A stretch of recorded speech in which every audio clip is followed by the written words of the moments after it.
டாசவன் நண்பர்கள் அனைவருக்கும் வணக்கம். இந்த பதிவில் பார்க்க போகிறது ஒரு தெலுங்கு வெப்சீரிஸு விசாகப்பட்டினம். 7 எபிசோடு இருக்க ஒரு டிவி சீரீஸ் தான், ஒரு மினி சீரீஸ் தான் விசாகப்பட்டினம். வெப்சீரிஸில் சமுத்திரக்கனி, ஐஸ்வர்யா ராஜேஷ் லீட் ரோல் பண்ணியிருக்காங்க. இந்த வெப்சீரிஸு தமிழ் டப்பிங்கிலே இருக்குது ப்ரைம் வீடியோ ஓடிடி தளத்தில். அப்பா மகள் ஒரு ரிவெஞ்ச் ஸ்டோரி தான், பழிக்கு பழி கிரைம் த்ரில்லர் வெப்சீரிஸ் தான். சுருக்கமாக இந்த கதையை பார்த்தோம்னா, ஒரு போர்ட் டவுனு, துறைமுக நகரம், துறைமுகத்தை மையமாக வைத்து இயங்கக்கூடிய ஒரு நகரம். அங்கே சமுத்திரக்கனி நாயுடுங்கிற பேரில் கேங்ஸ்டராக இருக்கார். ஒரு ரவுடி தாதா, குட்டி குட்டி ரவுடிகளுக்கெல்லாம் தலைவர் நாயுடு. நாயுடு பேரை சொன்னால் ஊரே நடுங்குது, அவ்வளோ பெரிய அப்பா டக்கரு. நாயுடுவோட மனைவி ரோஹிணி, மகள் பாரதி. அவங்க பாரதி தான் ஐஸ்வர்யா ராஜேஷ் பண்ணியிருக்காங்க. அவங்க ஒரு என்ஜிஓவாக இருக்காங்க, பொதுநல ஆர்வலர், சோசியல் சர்வீஸ் பண்ணுறதுன்னு ஊருக்குள்ளே கொஞ்சம் நல்ல பேர் கதாநாயகி ஐஸ்வர்யா ராஜேஷ்க்கு.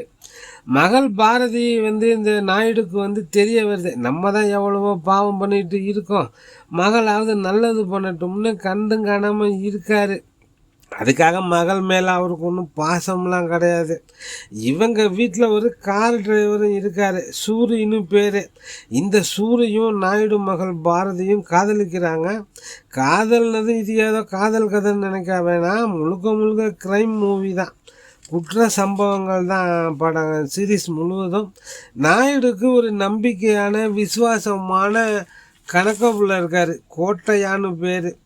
நீண்ட நாட்களாக நாயுடுகிட்ட வேலை பார்க்குறாரு. ஒரு நாள் கூட நாயுடு மனசு போன்ற மாதிரி நடந்துக்கிட்டது கிடையாது. நாயுடு என்ன நினைக்கிறாரோ அதைத்தான் பேசுவார், செய்வார்.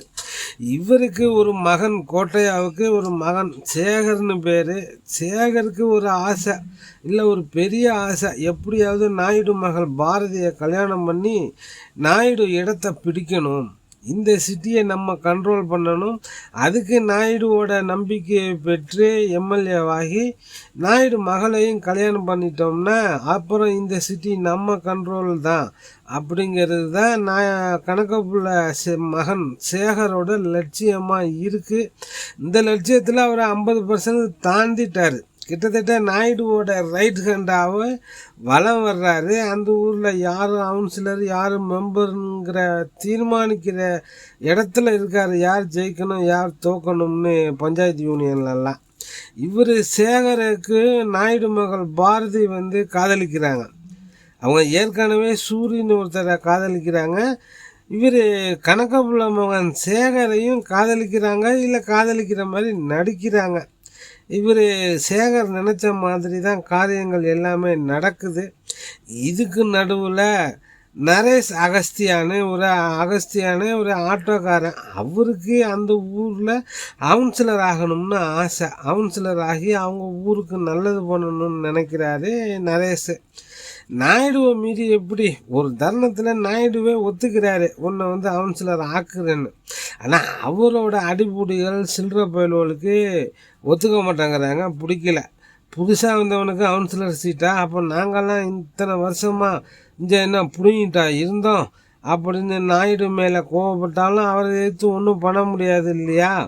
அதனால் அவர் இந்த ஆட்டோக்காரனுக்கு சீட்டு கொடுக்கக்கூடாதுங்கிறதுல உறுதியாக இருக்கா இந்த சேகரம். அந்த ஆட்டோக்காரன்ட்ட சில பேர் நாயுடுவோட ஆள்கள் போய் சில பேர் உரண்டை இழுத்து மாமூல் கேட்டு பிரச்சனை பண்ணி அது பெரிய தகராறில் போய் முடியுது.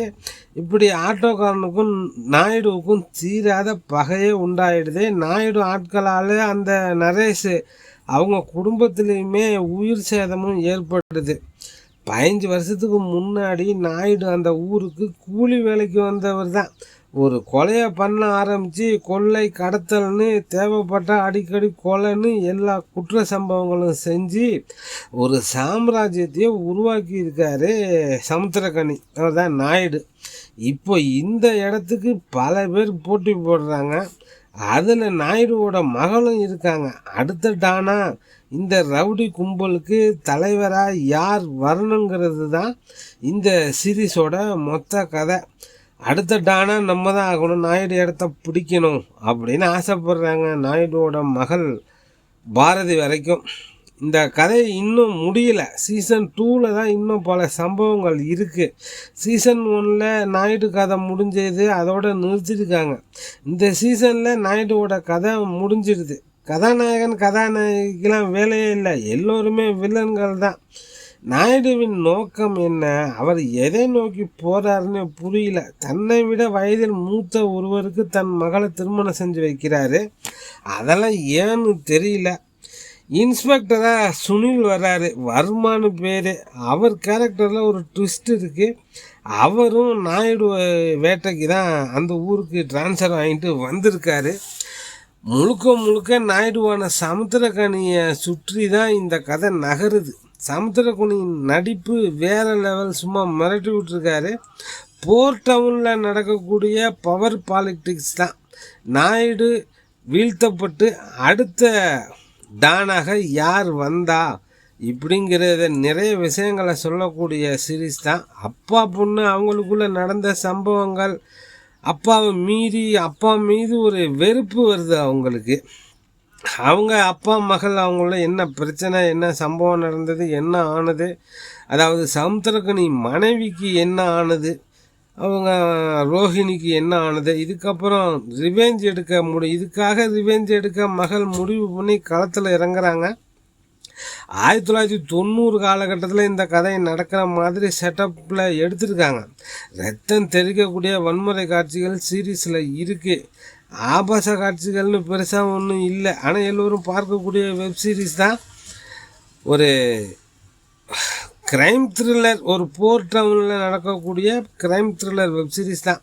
பிரைம் வீடியோ ஓடிடி தளத்தில் அவைலபிளாக இருக்குது. ஒரு ஆவரேஜ் ஒரு ஒன் டைம் வாட்சிங் தான். சமுத்திரகனி, ரோஹிணி, சுனில், ஐஸ்வர்யா ராஜேஷ், நரேஷ் அகஸ்தியா, மெர்லின் பிலிப், சுதாகர், கோமகலா, ராஜீவ் கனகலா, மைம் கோபி மற்றும் பலர் இணைந்து நடிச்சிருக்காங்க.